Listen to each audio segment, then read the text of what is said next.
17 ayat 5 itu, permuliakan aku ya Bapa, sebagaimana engkau mempermuliakan aku sebelum dunia, dan jangan bahas manusianya lagi tentang Yesus. Jadi Yesus jadi Yesus dipermuliakan ya. Yesus dipermuliakan, betul? Anaknya Bentar, dipermuliakan. maaf semua. Ya, silakan Pak Samuel. Saya izin doa sore sebentar ya Pak Handi ya. Oke, Pak. Izin doa di waktu sore saya- Pak Handi. saya Mohon kerja. maaf ya, saya izin sebentar. Terima kasih, Tuhan Yesus memberkati. Tuhannya Yesus. Oke, bosku. Kalau tidak mau membahas Sabir. Dia kok keluar dibilang mirip Seger. Jangan-jangan si Seger tuh ganti akun tuh. Ada penggantinya nih. Salam tampang. Masa ada Tuhan dipermuliakan oleh Tuhan? Yohanes 17:5, kalau Yesus Tuhan, artinya ada Tuhan mempermuliakan Tuhan. Tunggu loh. Kok si Unirifa bisa di atas? Jamba aku setan. Kau nolak nanya. Kenapa ku jambak? Tiba-tiba langsung terima gitu. Aku kena Bennett, nanti aku turun dulu lah. Aku pakai kata SETAN tadi. Unirifa bisa di atas. Oh, ini ada Pak Adi. Jadi itu sangat keliru ya. Kalau ingin mengambil data, itu salah Yohanes 17:5 itu. Kenapa? Tidak mungkin ada Tuhan dipermuliakan oleh Tuhan yang lain. Gitu loh. Jadi di sini ada dua Tuhan. Satu Tuhan memberi kemuliaan, satu Tuhan menerima kemuliaan. Jadi yang tadi bosku ini Tuhannya ada dua. Pemberi kemuliaan dan diberi kemuliaan. Jadi Tuhannya ada dua. Belum lagi Roh Kudus masuk, jadi tiga. Makanya Samuel ini tadinya Trinitas, bingung. Kemudian dia ke Yesus only, bingung. Sekarang lagi Unitarian. Unitarian nggak mendingan lah bahwa Yesus itu utusan Tuhan. Yesus itu ciptaan. Yesus bertuhan. Nah, udah mulai maju nih Bro Samuel di sini. Lanjut. Unitarian makan dia. Betul. Oh, suruh dia nanya tentang Islam aja lah kalau gitu, biar cepat ini dia. Ya nanti kita buka sesi Assalamualaikum berikutnya. warahmatullahi wabarakatuh. Mohon maaf kawan-kawan, tadi aku keceplosan. Waalaikumsalam warahmatullahi wabarakatuh. Ya, jadi itu bahasa kasih sayang aku sama Julius ya. Kalian jangan salah paham ya. Emang biasa Julius itu suka dipanggil kayak gitu. Maaf ya, mohon maaf tadi. Iya, beliau ini tadi udah ini apa namanya? Udah bilang mau doa sore katanya. Doa sore. Bro Samuel. Yang bilang mau doa sore siapa tadi? Bosku. Samuel itu tadi dia masuk. Oh Bro Samuel ya. Yuk saya sedang doa sore sebentar ya Pak. Oh ya, lanjut. Bro Samuel, kenapa Anda tidak bisa menerima Nabi Muhammad sebagai Nabi terakhir? Karena nama saya Samuel. Kenapa? Bukan Samuel yang jawab, Petru. Si Tru itu. Walah, Fitru. Tru. Ya Allah, Julius ini dijadikannya teh celup loh. Aku diturunkan dinaikkan. Apalah Jul, jangan gitulah Jul. Ya Allah, udahlah biar aja. Fitnah lah. Lu Tadi turun dikit. naikin lagi. Sekarang dinaikin. Oke. Ya. Wah, ini memang perempuan bahaya ini. Ini ada orang dekat-dekat Unirifa pun pasti dituduh mau perkosa dia. Enggak cuman kau aja, kalau yang lain nggak berani aku. Cuma kau aja kok kayak gitu. Lanjutlah. Di tempatku maghrib Jul, boleh berinteraksi dengan Bro Samuel bentar aja. Siap. Bro Samuel, oh lagi doa sore kayaknya mungkin. Lagi sholat dia. Iya, enggak tahu ya. Unitarian sholat apa enggak ya? Nggak ada. Kalau yang sholat itu biasanya ortodok. Oh, itu lagi nge-dance.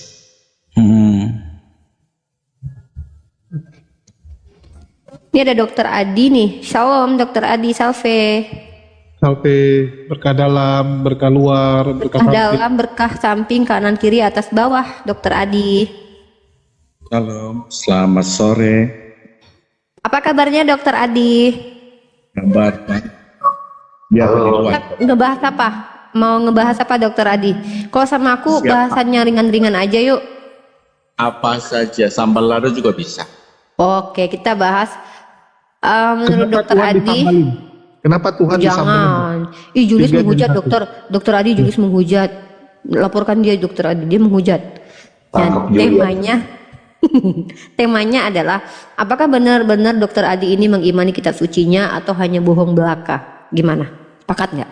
Boleh. Siap. Apapun Oke, siap. Dari siap. kejadian sampai wahyu siap.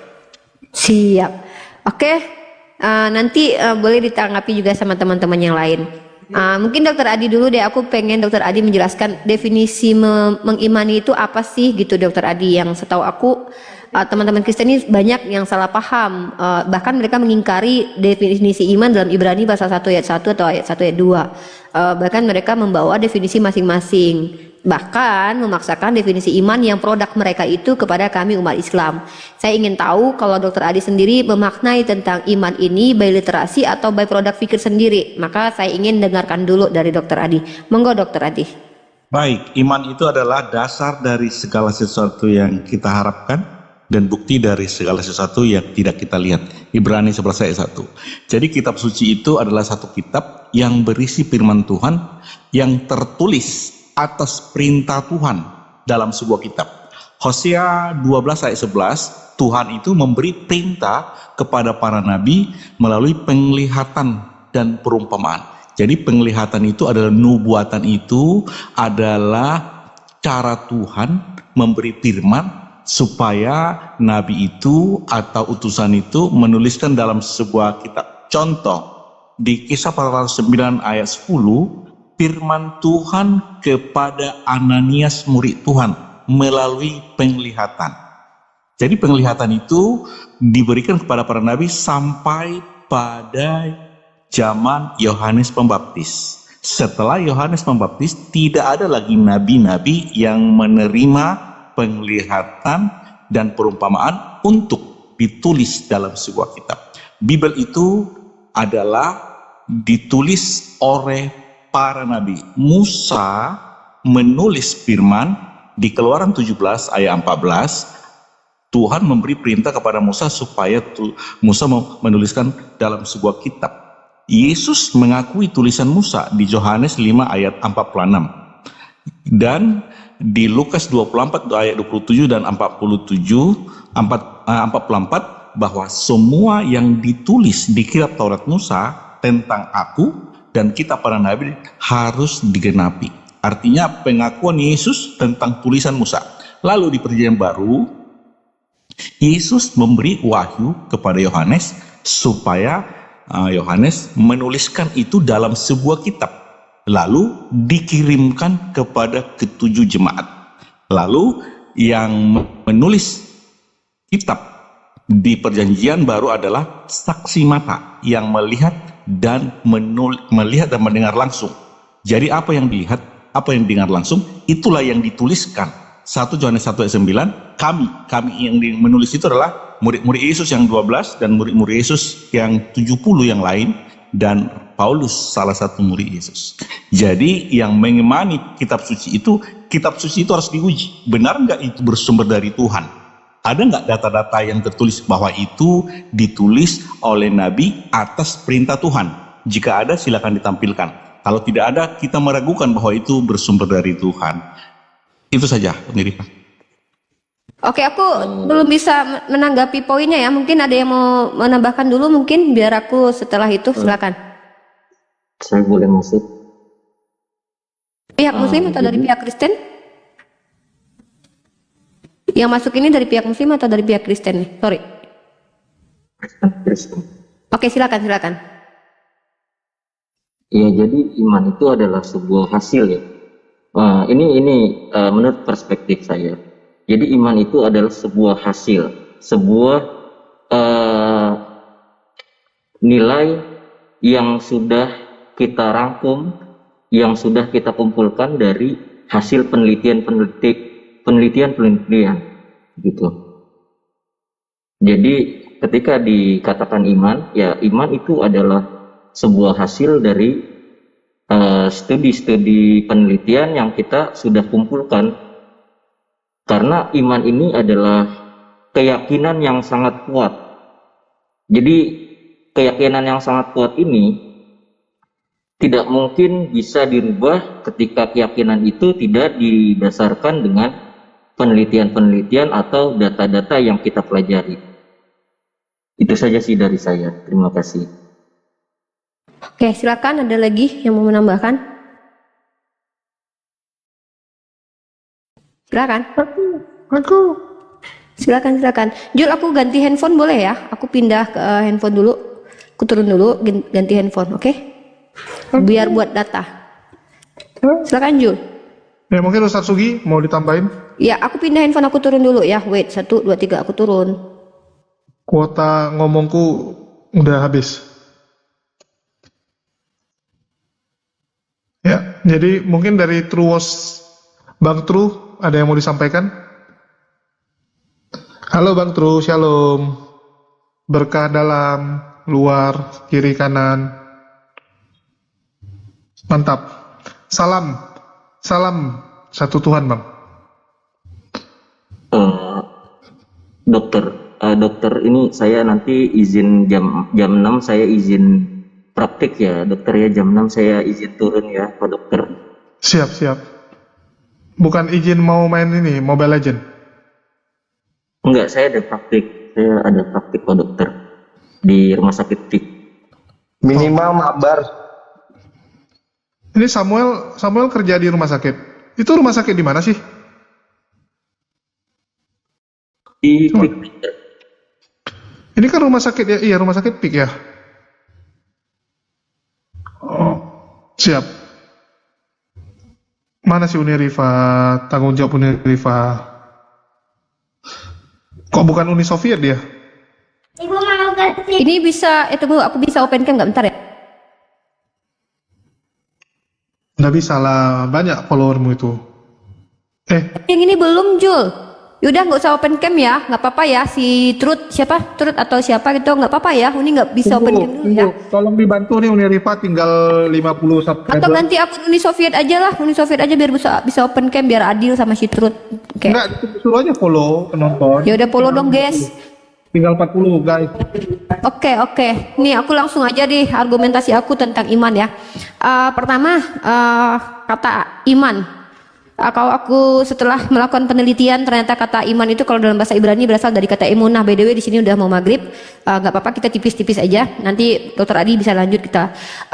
Kalau aku akan berbicara menggunakan dalil juga. Tadi Dokter Adi sudah membawa dalil yang mana terjemahan tentang definisi iman dalam Ibrani pasal 11 ayat 1. Maka aku akan membawakan juga dalil kata iman itu sangat banyak sekali ada di dalam Al-Quran. Karena memang kata iman itu sendiri ada dari bahasa Semitik. Oke, aku akan bawakan dalil dalam surah Al-Anfal ayat kedua sampai 4. Innamal mu'minuna alladzina idza dzukirallahu, dan seterusnya. Saya akan bacakan terjemahannya. Sesungguhnya orang-orang yang beriman. Nah, itu adalah mereka yang jika disebut nama Allah gemetarlah hati mereka, dan apabila dibacakan kepada mereka ayat-ayatnya bertambahlah iman mereka. Pertama, di sini kata iman adalah definisi atau sifat dari orang-orang yang apabila disebutkan nama Allah hatinya itu bergetar. Bisa menjadi karena dia takwa kepada Allah, bisa karena kecintaannya kepada Allah, bisa jadi karena memang ketawaduannya, atau karena dia paham hakikat dia dan hakikat Allah dan hakikat dia, hakikat dirinya sebagai manusia. Artinya dia mengerti perbedaan Tuhan dengan manusia. Bisa jadi hal itu menjadi faktor kenapa seseorang itu bergetar hatinya ketika disebutkan nama Allah Subhanahu wa taala. Nah, kemudian kalau kita bicara tentang kata iman itu dari term beberapa makna ya. Kalau kita lihat secara definisi etimologinya ya, banyak sekali kata iman di dalam Islam. Ada yang dari kata aman juga bisa, damai, kemudian damai, tentram, selamat, kurang lebih seperti itu. Artinya kalau dalam Islam sendiri adalah iman secara terminologi itu sesuatu yang diikrarkan di lisan, di tasdik bil qalbu, kemudian ditunjukkan melalui amal perbuatan. Dan tiga ini harus sejalan beriringan tangan dan tidak boleh cacat salah satu. Karena kalau satunya cacat maka itu sudah mulai masuk ke dalam ranah munafik, bukan mukminin lagi. Karena orang-orang mukminin itu adalah orang yang bicara dengan lisannya bahwa dia beriman kepada Allah, lalu dia benarkan dengan hatinya, lalu dia tunjukkan dengan perbuatannya. Nah, itu definisi iman dulu Pak Dokter. Saya tidak mau menanggapi pertanyaan Anda atau apapun tadi, karena saya mau landasan berpikir kita dulu atau pondasinya dulu, baru nanti masuk ke ranah pertanyaan dan jawaban. Seperti itu kurang lebih Dokter Adi, dan saya memiliki dalil pertama Al-Quran. By the way, perlu dipahami, mohon maaf agak kritik sedikit, kitab sucinya Dokter Adi ini kan memang diyakini sebagai kitab suci yang berasal dari seorang manusia, Yesus yang dituhankan, yang adalah orang berbahasa Ibrani seharusnya. Maka sebenarnya kata ini tidak jauh dengan bahasa yang digunakan sehari-hari oleh Yesus. Tapi permasalahannya adalah kitab sucinya Dokter Adi itu menggunakan bahasa Yunani, baik Septuagint ataupun PB. Maka tentu kata iman itu sudah tidak ada lagi, melainkan translate atau terjemahan dari bahasa Ibrani yang dari kata emunah itu diterjemahkan ke bahasa Yunani. Aku ingin tahu deh definisi bahasa yang digunakan untuk padanan kata iman ini sepadan atau tidak. Mungkin bisa dijelaskan Dokter Adi, biar kita tahu ternyata kata iman dalam kitab Ibrani yang menggunakan bahasa Yunani itu sepadan kok maknanya, karena kata kafara saja atau kata raka yang terjemahkan ke dalam kata kafir itu tidak seimbang. Kata raka artinya adalah penghujatan, sementara kafir bukan penghujatan. Maka aku ingin Dokter Adi tunjukkan kepada kita kata iman itu padanannya diambil dari bahasa Arab sejalan dengan makna iman yang iman di orang Islam dengan apa yang terdapat dalam kitabnya Dokter Adi. Itu yang aku tuntut dulu. Silakan, makasih. Saya jawab ya. Jadi saya katakan bahwa Bibel Perjanjian Lama itu memang bahasa Ibrani, Perjanjian Baru bahasa Yunani, diterjemahkan ke bahasa Belanda, diterjemahkan lagi ke bahasa Melayu tinggi, baru ke Melayu rendah, dan ke bahasa Indonesia. Jadi apapun ceritanya, terjemahannya, artinya hakikat iman itu sendiri setelah diterjemahkan, dan saya yakini adalah dasar saya bahwa saya memiliki iman, saya berharap kepada sesuatu yang tidak saya lihat. Ya, jadi itu dasar saya. Saya menyembah atau memuji atau melakukan sesuatu yang tidak kelihatan, dan itu saya imani dan saya lakukan. Gitu. Jadi kalau soal terjemahan itu, soal penafsiran itu, saya sudah orang Indonesia. Sama seperti dokter ya, kalau ada teman saya dokter. Jadi bahasa-bahasa Latin itu ada memang original teksnya bahasa Latin. Tapi kalau saya pakai bahasa Latin kepada pasien-pasien saya di pedalaman, terus terang pasien-pasien itu tidak akan mengerti. Saya di daerah Minang praktek apa bahasa-bahasa Minang yang mereka mengerti, ya itu yang saya pelajari.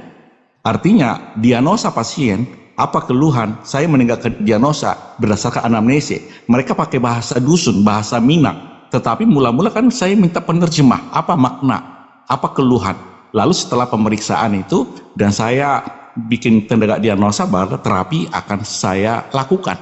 Artinya, bahasa pasien saya itu bukan bahasa Latin. Kalau pasien-pasien saya yang berobat di daerah perifer adalah bahasa Minang, saya bukan ngerti bahasa Minang. Saya kalau make bahasa Latin, bahasa kedokteran asli, mereka tidak akan mengerti.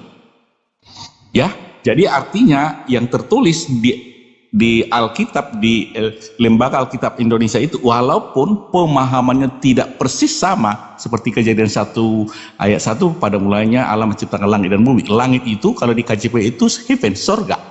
Jadi artinya adapun kata-kata terjemahan itu tidak persis sama, tapi saya mengerti, saya memahami. Contoh paling dasar, kata Allah yang ada di Bibel dengan kata Allah yang ada di Al-Quran itu, walaupun sama-sama persis sama Allah, tetapi beda sosok. Ya, beda. Jadi pengenalan saya serupa tapi nggak sama seperti itu. Kalau ada dokter di sini tadi, jadi bahasa kedokteran itu ada bahasa Latin itu. Kalau itu kami pergunakan untuk melayani pasien di daerah Minang, maka orang Minang terus terang tidak akan mengerti. Ya, tidak akan mengerti kecuali orang Minang itu sudah belajar bahasa Latin. Demikian. Silakan. Oke, ini ada sedikit miskomunikasi antara saya dan Dokter Adi. Saya ingin gini Dokter Adi, sebelum saya mendengarkan bahwa pemahaman Dokter Adi itu memahami begini begitu, tentu saya ingin pondasi dari pemahaman itu. Karena kalau pemahaman itu internal Dokter Adi, itu that your business not my business gitu. Walaupun nanti saya ingin tahu pemahaman itu hanya sebagai sharing-sharing semata. Tapi yang saya sini kita ranahnya akademik. Akademik artinya ketika kita berbicara tentang suatu keilmuan, maka kita akan dimintai dasar-dasarnya. Saya sudah buktikan tadi bahwa terjemahan dalam LAI sendiri ada ketidakselarasan, ada, mohon maaf kalau bahasa kasarnya itu penipuan publik, penistaan terhadap ranah akademisi, di mana kata raka, salah satu contoh kata raka itu artinya dalam bahasa Yunani adalah penghujatan, dipadankan dengan kata kafara atau kata kafir yang tidak sama sekali boleh dikatakan sebagai penghujatan. Itu istilah dari Allah kepada orang yang menutup diri dari ajaran Islam. Maka tidak sejalan, tidak relate terjemahannya. Maka ketika saya bertanya tentang Ibrani pasal 11 ayat 1, saya sudah cross check tadi, ini ternyata diambil dari salah satu bahasa Yunani yang artinya kalau nggak salah pistis gitu, kalau nggak salah pistis gitu ya. Nah, memang di sini adalah di dalam TB diterjemahkan sebagai iman, imanmu, kepercayaan. Tapi tentu iman, kesetiaan, keyakinan dan bukti tentu paradigmanya nanti tidak sama lagi dengan Islam gitu, by the way ya. Sementara kata yang digunakan adalah kata yang Islami banget. Oke, saya akui kata iman ini bukan hanya dimiliki secara literasi dari Islam saja, bahkan selaras dengan bahasa Ibrani. Saya bisa tunjukkan ya pemahamannya sangat sama ya. Kenapa saya bilang pemahaman sama? Karena kalau dalam kata iman itu selaras dengan kata aman. Ya, kata aman itu selaras, akar katanya sama. Kalau dalam bahasa Ibrani ada sores, istilahnya itu akar kata. Biasanya itu cuma 3 akar kata. Kata A dari kata alef, mim, dan nun. Nah, maka kalau kita rujuk kepada kata Ibrani, kata benda iman ini selaras dengan kata benda Ibrani emunah. Emunah kata kerja percaya, selaras dengan kata kerja Ibrani kata aman, sama. Bahasa Ibrani dengan bahasa Arab, oke. Kalau orang Ibrani menggunakan kata iman dan perspektifnya sama, itu selaras, wajar. Tapi kalau orang Kristen mengambilnya dari kata pistis dan pistis, dari mana kalian bisa buktikan bahwa pistis atau pistif itu bisa selaras dengan kata iman atau kata emunah? Karena apa? Saya tidak bisa percaya kepada LAI. Banyak sekali kesalahan-kesalahan, miss, bahkan adanya revisi terjemahan. Itu bukti bahwa LAI tidak terlalu kompeten gitu, tidak bisa absolut benar dalam menerjemahkan. Kita tahu ya ada human error, dan kita bicara tentang linguistik, di mana linguistik ini harus orang yang mengerti betul untuk bisa mendefinisikan makna kata yang dipahami orang zaman dahulu. Nah, saya ambil dari Sarapan Pagi Biblikal lah. Ini referensi dari Burita Wahyu ya. Burita Wahyu mengajarkan kepada publik dalam Sarapan Pagi Biblikal terkait tentang kata iman ini selaras dengan bagaimana orang Arab mempercayai kata iman. Kata iman ini selaras dengan kata benda emunah dan kata kerja aman. Kata benda emunah berasal dari kata kerja aman, sama persis dengan kata bahasa Arab. Di dalam bahasa Indonesia dikenal istilah iman adalah kata benda, kata serapan Arab. Bahkan Ibu Rita Wahyu sendiri mengakui bahwa kata iman ini adalah serapan dari bahasa Arab, actually, literally, by the way ya, nih ya, harus pertegas ini ya. Nah, jadi dalam bahasa Indonesia iman itu sinonim dengan kepercayaan atau kata benda. Iman sinonim dengan kata Inggris faith, sedangkan percaya sinonim dari kata believe atau kata Inggris, bahasa Inggrisnya believe. Nah, percaya adalah kata kerja. Nah, dalam kamus bahasa Indonesia kita akan menemukan beberapa definisi tentang kata iman ini. Mengakui atau yakin bahwa sesuatu memang benar atau nyata, menganggap atau yakin bahwa sesuatu itu benar-benar ada, menganggap atau yakin bahwa seseorang itu jujur, yakin benar atau memastikan akan kemampuan atau kelebihan seseorang atau sesuatu bahwa akan dapat memenuhi harapan. Ini saya rujuk dari Sarapan Pagi Biblikal, bukan ustazah atau ustadz yang menjelaskan, tetapi adalah Ibu Rita Wahyu, oke? Dan ini ada di dalam Sarapan Pagi Biblikal. Dalam bahasa Yunani kata percaya adalah pisteu.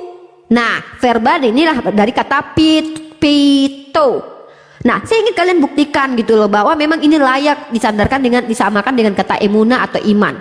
Nah, kemudian kita lanjut ya. Dalam Islam sendiri, oke, di sini sudah azan, saya akan mute sebentar lagi. Saya ingin Pak Dr. Adi secara akademik menjelaskan kepada kita bahwa ternyata kata iman itu layak dipadankan dengan kata pisteu atau pistis tadi, dan saya minta literasinya Dr. Adi. Kalau masalah kepercayaan dan keimanan Dr. Adi itu tidak bisa saya perdebatkan karena itu hak prerogatif dan hak internal Dr. Adi. Silahkan Dr. Adi mengimani, bahkan sendal jepit pun dijadikan Tuhan, itu not my business, tapi dasarnya yang kita butuhkan di sini, sehingga kepercayaan itu memiliki dasar literasi. Karena dokter seorang dokter, seorang yang belajar apa itu yang disebut dengan kerangka berpikir yang betul-betul punya dasar ketika ada argumentasi. Dokter kasih obat, tidak mungkin dokter tuh sembarangan saja percaya begitu aja bahwa obat ini boleh dikasihkan ke orang-orang. Itu kayak dukun ya. Sorry, beda dokter dengan dukun adalah ketika dukun modal imani tanpa debat, maka dalam kerana keilmuan dokter itu harus ada sesuatu yang ilmiah. Nah, saya mau tanya secara jelas kepada dokter, apakah keimanan dokter itu terhadap kitab suci bisa diintervensi dengan pertanyaan atau kritikan atau tidak? Kalau Islam Monggo, bahkan Allah sendiri mengatakan kalau kalian tidak percaya dengan Al-Quran ini, maka kritiklah, dan parameter kritiknya sudah dikasih tahu. Silakan temukan kesalahan dalam Al-Quran. Itu Al-Quran sebagai bukti bahwa dia bukan sains, tapi adalah sebuah informasi dari Tuhan yang layak untuk dibuktikan. Tapi kalau dengan Kristen bagaimana? Apakah Bible Anda bisa dikritik? Silahkan jawab. Baik, saya udah ngomong tadi, saya bukan orang teologi ya, saya orang yang percaya.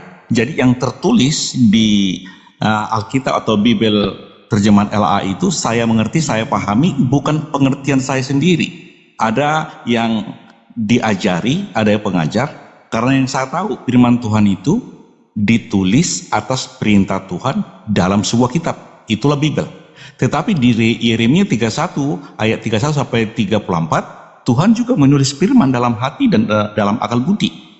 Jadi jangan dipatok bahwa orang yang percaya itu hanya berpatokan kepada yang tertulis. Dan tadi malam saya sama Pak Juma sampai jam 2 ya, saya bilang bahwa yang mengerti firman Tuhan itu justru bukan ahli Taurat, bukan orang Farisi yang lebih tahu kitabnya, bukan. Justru orang itu tidak mengerti yang tertulis itu. Jadi makanya saya bilang banyak orang teologi atau banyak orang Islam hanya mengetahui original teks, ya, tapi itu kan yang tertulis, firman Tuhan yang tertulis dalam sebuah kitab.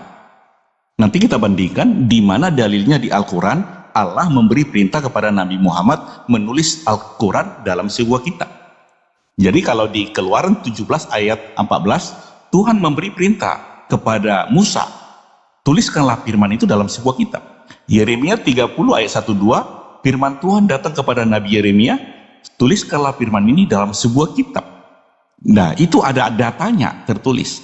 Lalu tentang keimanan tadi, sama seperti dokter, tidak semua dokter itu mengerti bahasa Latin. Lalu textbook itu bisa diterjemahkan ke bahasa Indonesia. Walaupun sudah diterjemahkan ke bahasa Indonesia, tetapi ketika kami praktek di rumah sakit, ada dosen pembimbing menerangkan ketika kita melakukan satu tindakan. Walaupun teorinya kita sudah mengerti, teorinya kita sudah hafal, tetapi kita dalam melakukan tindakan itu juga harus ada yang mempraktekkan. Contoh, untuk operasi sesar.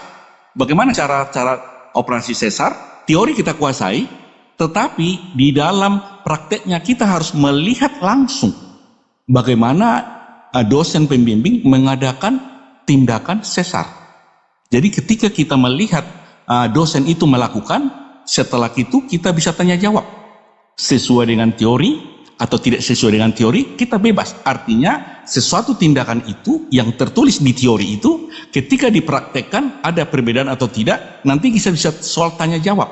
Ya, karena di firman Tuhan itu tertulis, barang siapa makan dagingku dan minum darahku, itu kata Yesus akan memperoleh hidup surga, hidup kekal. Bagaimana caranya makan darah Yesus, makan daging Yesus, bagaimana minum darah Yesus? Di Kejadian 3 ayat 22, makan buah pohon pengetahuan, hidup selama-lamanya. Bagaimana caranya makan buah-buah pengetahuan? Itu kan teori.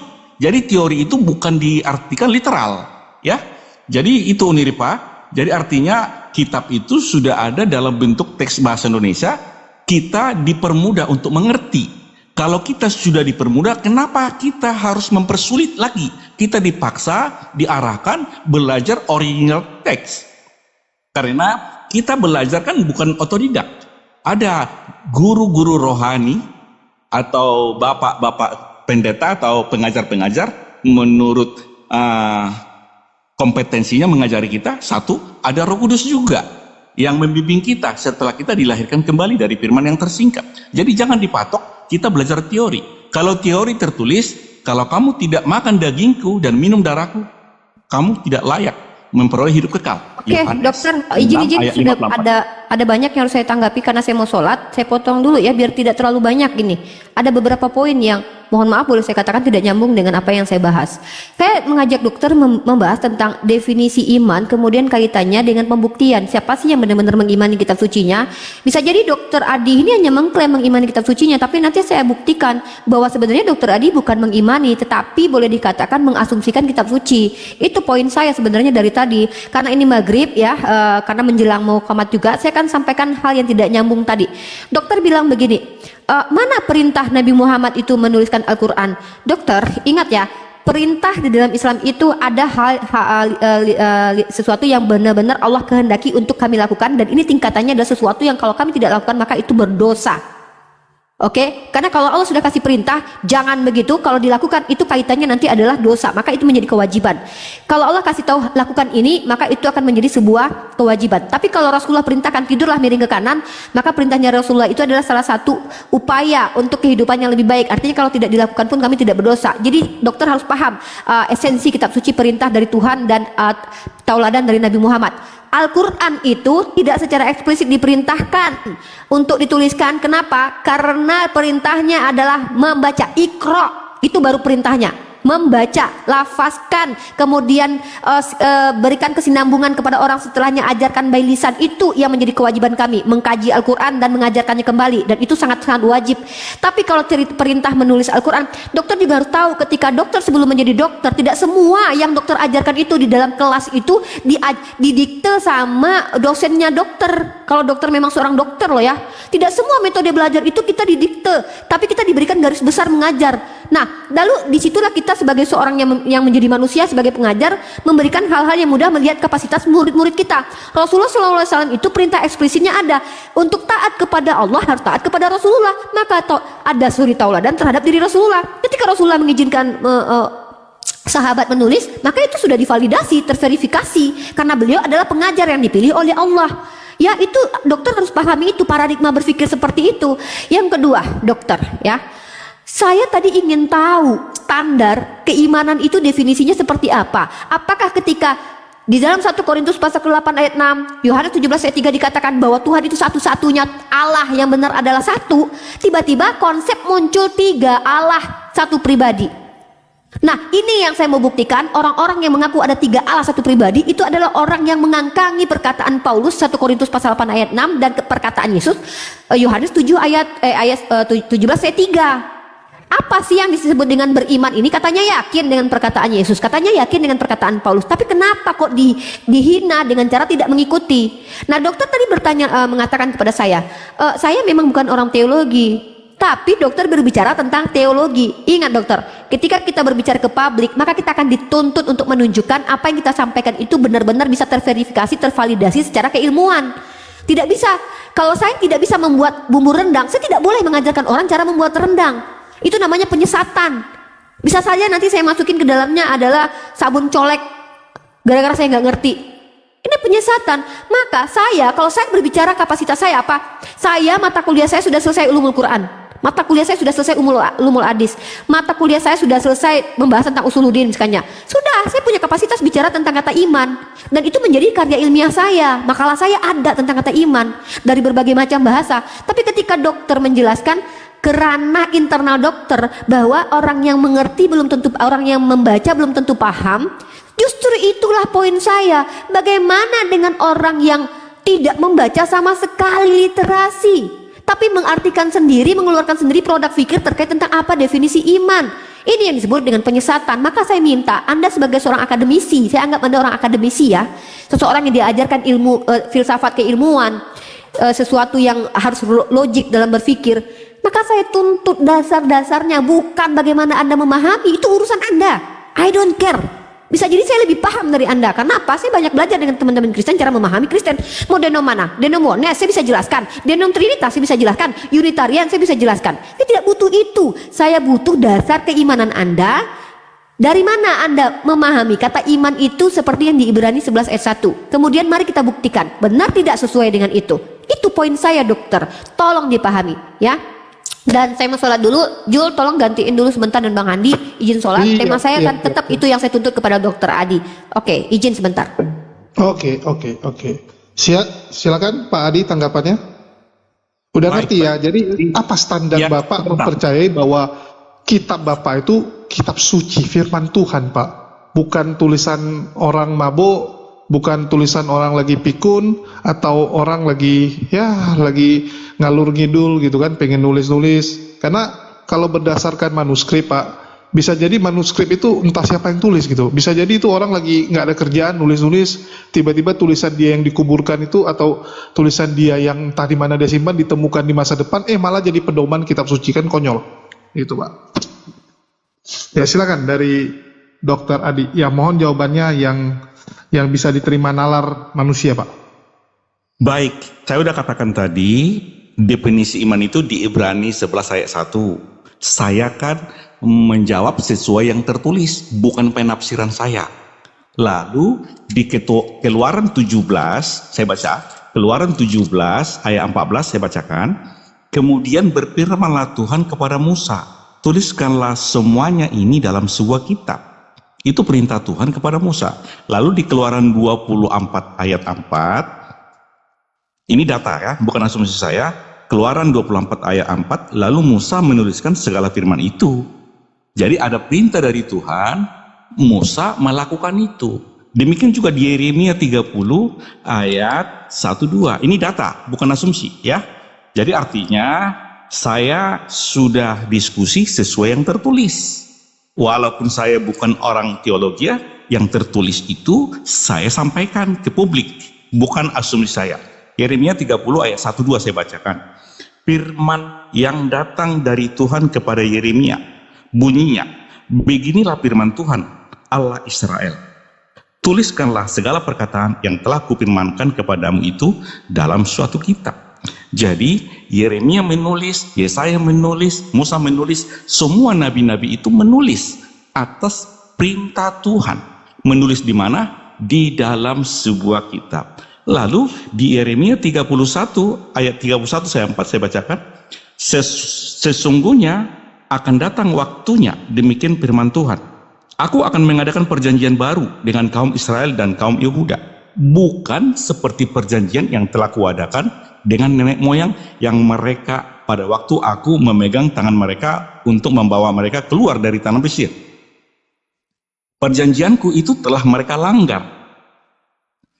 Perjanjian itu telah mereka ingkari, meskipun aku menjadi Tuhan yang berkuasa atas mereka, demikian firman Tuhan. Tetapi beginilah perjanjian yang kuadakan dengan kaum Israel sesudah waktu itu, demikian firman Tuhan. Aku akan menaruh Tauratku dalam batin mereka dan menuliskannya dalam hati, karena maka aku akan menjadi Allah mereka dan mereka akan menjadi umatku. Ayat 34, dan tidak usah lagi orang mengajar sesamanya atau mengajar saudaranya dengan mengatakan, kenallah Tuhan, sebab mereka semua besar kecil akan mengenal aku, demikian firman Tuhan, sebab aku akan mengampuni segala kesalahan mereka dan tidak lagi mengingat dosa mereka. Jadi ada firman Tuhan yang diperintahkan kepada para nabi menulis dalam sebuah kitab, dan ini menjadi sumber pertengkaran karena orang bilang mana original teksnya. Tetapi di Yeremia itu ada juga perjanjian baru yang ditulis Tuhan dalam hati dan dalam akal budi. Dan ini yang nggak bisa ditakar atau dijengkal atau dinilai oleh orang ini. Ya, ini Pak Dr. Akal. Jadi disinilah data yang saya sampaikan dibilang saya asumsi.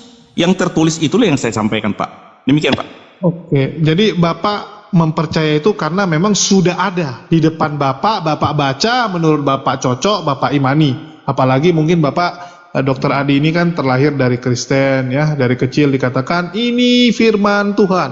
Ya sudah dipercaya, tapi Bapak nggak pernah yang mencari tahu itu. Alkitab itu dari mana? Ya, apa pantas menjadi buah kitab suci kan gitu. Tadi Bapak bilang, ya Nabi Musa disuruh tulis, nabi-nabi disuruh tulis. Mana yang ditulis oleh nabi-nabi itu Pak? Bapak lupa bahwa kodeks tertua ya, yaitu kodeks Sinaiticus itu baru kapan muncul Pak? Itu pun ukurannya kecil, nggak lengkap Pak.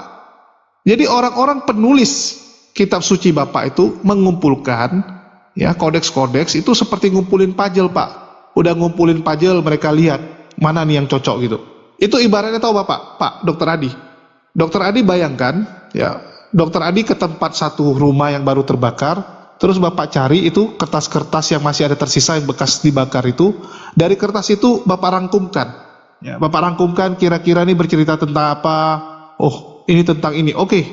Ya, dirangkumkan Pak. Oke lah ada kebenaran di situ. Tapi bisa nggak dijamin tuh 100% firman Tuhan? berat Pak pastinya. Ya. Pasti ada kebenaran, tapi masalahnya ada campur tangan manusia di situ. Ujung-ujungnya apa? Apakah ini masih suci dari Tuhan? Apakah ini masih firman Tuhan? Kan enggak. Itu kalau kita bicara perjanjian lama atau Tanakh, ya kitabnya orang Yahudi. Kalau kita bilang perjanjian baru, ya itu kita masih oke lah. Memang Paulus mungkin nulis suratnya seperti itu. Ya. Surat-surat Paulus untuk jemaat di Filipus, Pergamus, ya, Philadelphia dan sebagainya gitu. Itu surat Paulus memang mungkin sesuai dengan apa yang Paulus tulis. Paling yang nggak dimasukin ya mungkin di situ Paulus juga tulis kan, uang pembendaharaan kita sisa sekian, jumlah donasi yang masuk sekian gitu. Itu mungkin nggak ditulis, tapi yang dia sampaikan nasihat-nasihat itu dimasukin. Ya. Yang kita bahas ini kan satu kitab total di perjanjian lama yang kita masih bingung gitu. Dan berkali-kali mungkin Pak Dr. Adi sudah lihat ya, bukti-bukti, saya nggak bisa buka nih karena saya juga bentar lagi mau sholat. Jadi bukti-bukti sudah dikasih lihat Pak bahwa ya ini cuma hasil pengumpulan, hasil terka-terka. Terus kalau perjanjian baru ini tulisannya Paulus dimasukin, ya bahkan yang jadi penutupnya itu kitab